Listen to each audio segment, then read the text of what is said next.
Bismillahirrahmanirrahim. Assalamu alaykum, hurmatli qarindoshlar. Din va hayot nomli suhbat programmamiz orqali sizlar bilan henüz ko'rishdik. Programmamizning navbatdagi bo'limida ota-ona qaqshatishning yomon oqibati haqida to'xtalamiz. Men qarindoshlar Abul Qasim Ahmadi programmamizning bugungi aziz mehmoni ustoz Abdulahad Hafiz bo'ladi. Abdulahad hojim shu ota-ona qaqshatishning yaman oqibatini ko'plaganlar bilimiz deymiz, lekin Qur'on hadisdan ro'yxatdan tushunmaganlikdan yoki buni tushunsak-mi insonchilik sir qarawatgan alomatlarni ko'ryapmiz. Bu haqda bir ochiq bo'lib o'tgan bo'lsalar, qani marhamat. Rahmat. Bismillahirrahmanirrahim. Alhamdulillahi rabbil alamin ve salatu vesselamu ala seyyidina Muhammedin ve ala alihi ve ashabihi ecmaîn. Ata-onaga avlan ata-onaga yaxshilik qilish Allohning amri. Allah'ın emri farz. Ama ata-onani qaqshatish Allah'ın emriga bo'ysunmaganlik, Allah'ın emrini tark etganlik uchun haram. Avzlar bilan hukmi. Hamda onunki yaman oqibatlari, bundan her türlü yaman oqibat kelib chiqadi hamda. Allah Taala inson Allah Taala'nın emriga bo'ysunmagandan keyin ata-onasiga yomonlik, yaxshilik qilishni o'rniga yomonlik qilib, uni qaqshatganlik. Rasululloh sallallohu alayhi vasallam sizlarga ala unabbiukum bi akbaril kabair. Sizlarga eng chong gunohni deb berayman degandan keyin qulna bala ya Rasululloh. Sahobalar biz deb basla ya Rasululloh deganda al-ishraku billah. En çok günahın birincisi Allah'a şirk keltiriş. Ve hukukul valideyn. Ata-onani qaqshatish, ata-onaga yomonlik qilish. Devam qiladi hadis. Mishada ata-onaga yaxshilik qilish kelgan chog'dimi Alloh taolo Abdullah va la tushriku bihi shay'an va bil validayni ihsan deb billahi akagan. Allah'a ibadet qilish bilan ata-onaga yaxshilik qilish. Madem Resulullah Allah'a şirk keltirish bilan ata-onani qaqshatishni yine birga akaldi. Shunda ig'ir cho'ng gunoh. Yana bir hadisda al-kabair al-ishraku billah va huququl validayn va qatlun nafs va yaminul ghumus. Eng cho'ng gunoh Allah'a shirk keltirish, ata-onani qaqshatish ve haksız, nahaq adam öldürüş ve yolgan qasam qilish. Bunlarga bir o'g'andim bu, ya'ni shu shirkdan kim qasalar? Ata-onaga. Ikki hadisda shirk aqsillam huququl validayn deb ata-onaga qilishni so'zlaydi. Anda buningki kelib chiqilgan oqibati, yomon oqibati nima desa, Allah birinchisi ata-onasini qaqshatgan odam Allohning g'azabiga uchraydi. Bir hadiste Resulullah Allah'ın rızalığı ata-onanın razılığı. Allah'ın gazabı ata-onanın gazabı da diyen. Ata-onasını qaqshatgan adam Allah Taala'nın gazabı uçraydı. Bu ağır akıbetten. Yine ata-onasını qaqshatgan adam lanetga uçraydı. Lanet diye Allah Taala'nın rahmetinden uzaklaş. Çünkü Resulullah mel'unun men aqqa validey. Ata-onasini qaqshatgan, ata-onasiga yomonlik qilgan odam mal'un, la'nat qilingan degandan keyin bu Alloh taolaning rahmatidan jiroqlab ketadi. Yana ata-onasini qaqshatgan odam Alloh taolo qiyomat kunida rahmat nazari bilan qaramaydi. Bu to'g'riliqmi hadislar bor. Yine ata-onasini qaqshatgan adam cennetga kirmaydi deydi. Bundan da Resulullah Abdullah ibn Ömer radhiyallohu anhu hadiste salasatun la yanzurullahu azze ve celle ileyhim yevmel kıyame. 3 kişi var. Bu 3 kişiye Allah Teala kıyamet günü rahmet nazarı bilan qaramaydi. Birincisi al-aqli validey. Birincisi ata-onasini qaqshatquchi. Deydi. Ondan keyin yine bir hadiste salasatun la yadkhulunal cennet. 3 kişi var, 3 kişinin ki cennet kirmaydigan üç kişi var deydi. Onun da yine el-akul livalidey. Birincisi bu nimaga ata-onasini qaqshatquchi jannatga kirmaydi deydi. Bu hadis ikkala hadisni Albani sahih deb nima bergan. Hamda hadisning davomini nima qilmoqlik vaqtimiz qisqa. Shundoq mana yani demek bundan chiqqan xulosa ata-onani qaqshatgan odam dunyoda tugashdi, oxiratda tugashdi. Ikki dunyoninki baxt saodatdan mahrum bo'ldi demakchi. Allohning g'azobiga qadamning ishi tugadi. Amaliyotda shu ilgirkilardan biri qala hikmat so'zi bor ekan. İki türlük adam iqtirishmisi bo'ladi. Biri ata-onasining duosini olgan odam. Bu çoğun bitirişip ketmesin, şu duanın bereketi bilen onun kısada bereket verip gitedi ki. Yani bir ata-onasini qaqshatgan adam hem tirishmisi mi, işlemisi mi bo'ladi. Çünkü bari işlesem o kazanılmaydı demekçi ekan da. Hem unda olganda şu qaysi ishlar ata-onani qaqshatganlik bo'ladi, qaqshatishda aytilishirdi. Bu haqda bir ochiqlantirib o'tgan bo'lsa. Ana ata-onasini qaqshatganlarninki din sodir bo'lgan ishlar, o deb bo'lg'usiz nurg'un. Har xil inson har turli shaklda ata-onasini qaqshatib, ata-onani norozi qildi. Endi biz bu yerda bir necha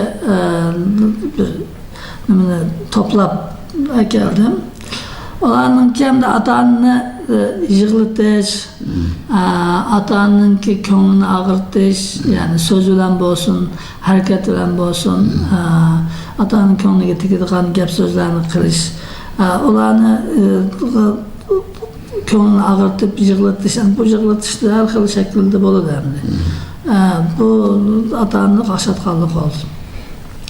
Ya'ni ata-onaga masalan tovlab, duo qilib gap qilish, ular bilan talash tortish qilib, gapiga unamay jidallashib, undaq qilish, ularni bir ish qilgan bo'lsa, dushkalab, nima qanday qildingiz deganga o'xshash ishlarni harakatda bo'lish, ata-onaning yuziga chiroyini turib, yomon nazari bilan qarash,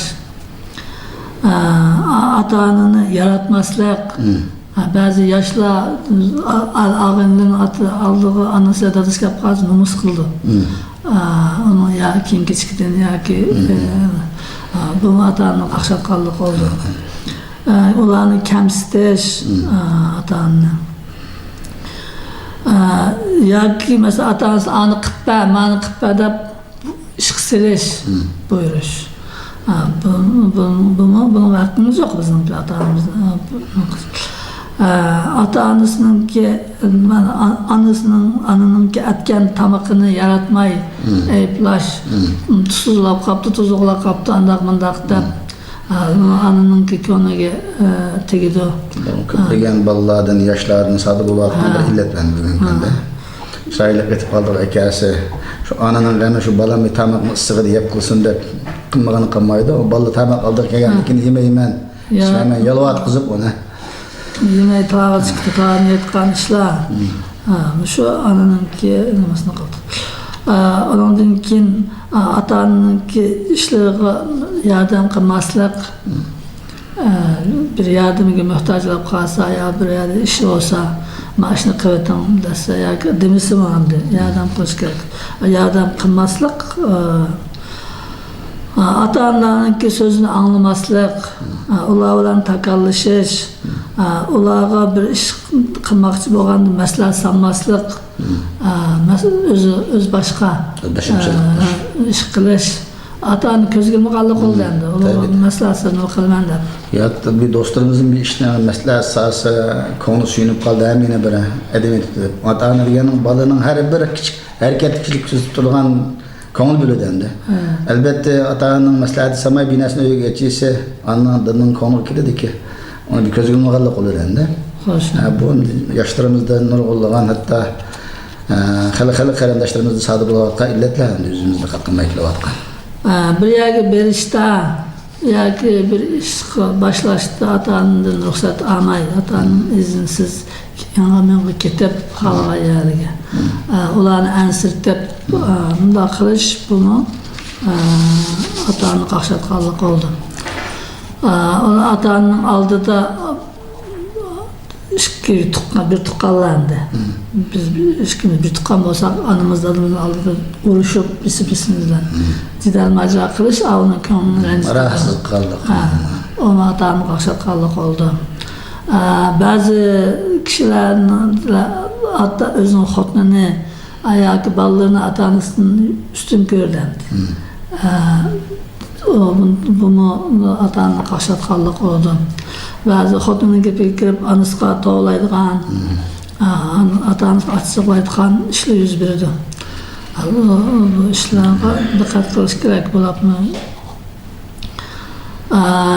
Başkalarının aldıda ata-anasını ayıplaş, söküş, anam andak, dadam andak, bilmeydi degan o'xshash. Ba'zilar gepchilik qildik deb chiqib ko'ramiz, ba'zida shu leksiya so'zlaganlar o'zining onasi dadasini tishlab tortib, nurg'adan oldida. Ana shu advokatchilik shariatning hukmini bilmaganlik, onam dadamning kishining haqqi yo'qki, o'g'lini aybini kelib onam ata-onasini dadasini uçqashkar belki ko'rdi. Ana dadam haraq kechdi, cheketdi, ichetdi deb xalq oldida uning ayblarini so'zlab o'tirgan ahvollarni ko'rdi. Bu eng cho'ng bir illatlar ekanda. Ondan keyin mesela ata-onanın ki tillash, ba'zi odamlar tillaydi, urdi ata-onasini. Anglaymiz ham, televizyonda ko'ramiz. Ata-onani tillashda Rasululloh sahobalarga ata-onani tillamanglar deganda, sahobalar qanday ata-onasini tillaydi deb so'rgancha, sen boshqasini ata-onasini tillasang, u senikini tillaydi, u ata-onani tillagan bo'ldi degan. O'zi onasi dadasini bevosita tilmaydi, haqnikini tillaydi. Unda o'g'an bir sabab bo'ldi. Uning haqini tillab qo'ygan. Kim tillaydi. Shunga o'xshash ata-onasini ansirtib, uydan yo'qolib ketib, patkamaslik. Hozir ham telefonda aytgan narsa bor masalan. Abi men playada ana dada deb xabarlantirib qo'ymay, o ata-onani ansirab, bir aram bulab, bunu ata-onani qaqshatganlik. Ata-onasidan jiq narsa talab qilib, uni appa, buni appa, uni qippa deb ularni ig'ir ahvolga tushirib qo'yish. Bazı yaşlı da qimar oynab, qaziga kirib qilib ata-onasini sen to'la deb tüylü deydi yoki majbur ata-onasini bulab chiqarib ahvolini anglaymiz, ko'ramiz. Shundoq bo'lgan jiq ahvollarda. Ondan keyin hojatga tushgan vaqtida ata-onasiniki ularni tashlab o'tish, ya'ni uni hamda yosh ata-onaninki asos hojat tushmaydi endi. Ata-ona qiyib qolgan chog'da bola aqlini beqishiga, yo qishida bo'lishiga muhtoj bo'ladi. Ana muhtoj bo'lib qolgan chog'da ular qarmay tashlab qo'yish, masalan, nimaga qiyirlarni baqirga yaliga qo'yish, bu hammasi ata-onasini qaqshatganlik bo'ldi. Başkalarının aldığı ata-onasini nomus qilish, ata-onani urush, tillash, uni yuqori dedik endi. Shunga o'xshash nimaga ata-onasiga binasi o'ziga, xotiniga, ballarga hajlansa, to'g'ri hajlaydi. Ata-onasiga bir kiyim-kechak aplan yoki kichkina ehtiyoj bo'lsa baxillik qilib, uning hojatidan chiqmaydi. Bu ata-onasiga baxillik qilish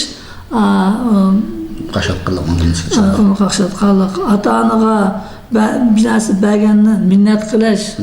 Men sen uni appadim, buni qilib etib berdim deb ata-onani yuziga silib minnat qilish. Bu yerda Ömer roziyallohu anhuning qishig'iga bir kishi kelib, menimki onamni deb qilib ketinglar. Men ko'tarib turmasam taratni qilolmaydi. Ben gündüne çıkartıp kötürüp anamla aşnak tarat kıldırman, onun kendisine hakkını ada kıldım mı diyen çağdı, yok. Aşı işin özüne anan sana seni yaş düştüğün kılattı. Sen hazır kaça ölüp kalar gidip ölümün ümit kılıp kılsan, o tankemaydı onun anam diyen yokşaş. Minnet kılgıtsak bizden geç kandak neyimiz yok. Ata-onanınki mesela sayın deb öttük, pul mal bir naslini uluğa demey ili veriş, oğurlu veriş qattiqroq til bilan desek. Ata-onadan ruxsat almay başqa yurtlarga, başqa mamlakatlarga ketish, ondan keyin ata-onasining o'limini arzu qilish, qachon o'lib qolarki o'lmadi degan o'xshash gaplarni qilib. Ammo shunday ishlarni ata-onani qaqshatgan yo'lni jiq, har turli hamda qisqacha ama shunday ishlarni qilish ata-onani qaqshatgan. Albatta bu programda hammani deb o'ylamaydi. Ba'zi ishorat qilish orqali bora do'stlarimizni o'zimizni ogohlantira olsak, programmamizning g'oyasi shu endi. Bundaqda oxirida ham shu ata-onani qaqshatishga sabab bo'lgan omillar qaysi bu vaqt bir tushunib berasizlar? Hamda hamma ishning sababi bo'lgandek buning sabablari bo'ldi. Ata-onani qaqshatishning sabablarining birinchisi bilimsizlik. Ata-onaga yaxshilik qilishning farzligini, ata-onaga yaxshilik qilmay, yomonlik qilib qaqshatishning haromligini, buning ig'ir oqibatini bilmaslik jihatdan qiladi.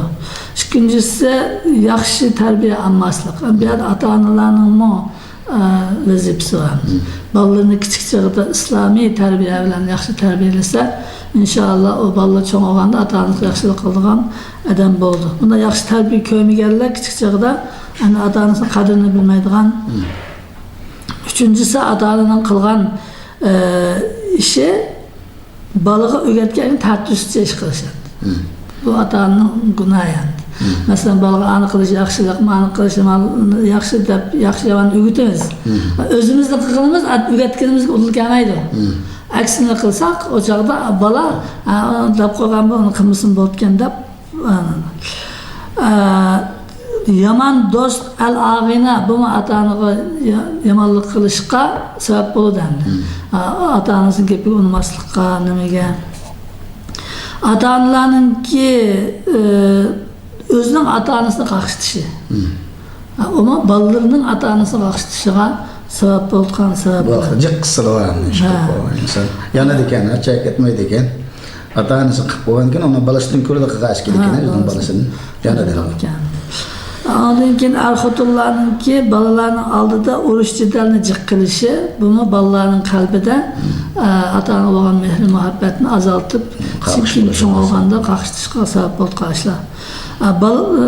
Jiq balası adam balalarga adil muomala qilmaslik.